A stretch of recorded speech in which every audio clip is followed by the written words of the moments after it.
Woody and the Scudin family, it was so special here in Long Beach. You and your brother swam for Woody, and then your son swam for Woody. Talk about the bond between the Scudin family and Woody, and what he meant to you as a person, a mentor, and a co-coach at Long Beach High School.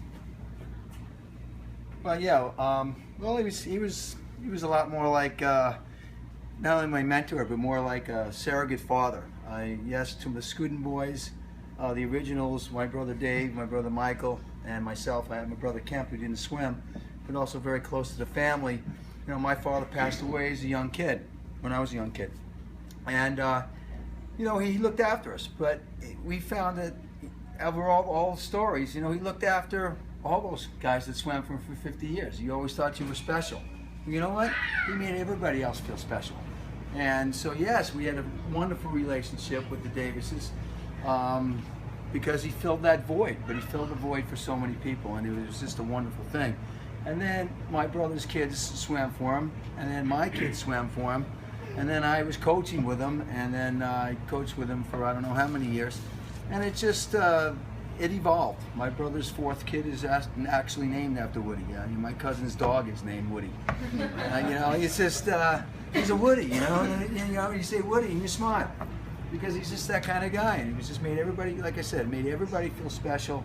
And I always felt special, and then as I hear about all the things that people have to say, again, he just made everybody feel special. So listen, they wouldn't be standing up here for me, all right, but they're here for everybody. And you're gonna have this following because he touched so many people, and we're gonna miss him. And I love the man, and my brothers did, and my kids did, and my nephews did.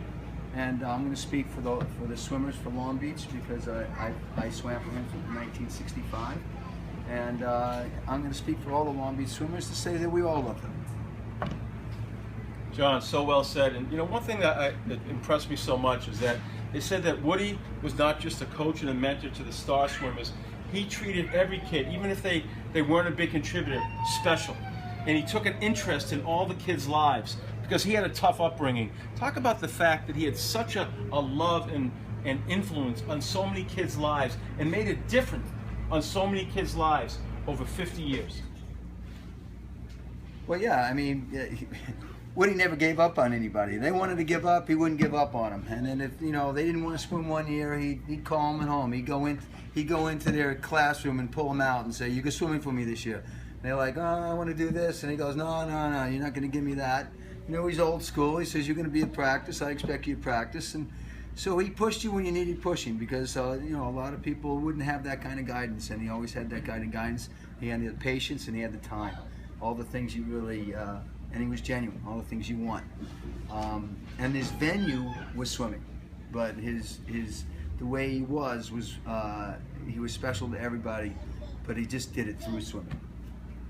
John, thanks so much. And lastly, I was so touched by the fact that in Woody's last weeks, you and your two brothers flew out to California to comfort Woody and his family. Talk about that trip out there and what it meant to the Scudins and Davises to be there at that troubled time. Well, I mean, we went out there because he was so special to us. And like I said, he was like a surrogate father for us, and he really looked after us after my dad had passed away. And we're tight with this. We're tight with the Davis. Superstorm Sandy, we went over there and helped them.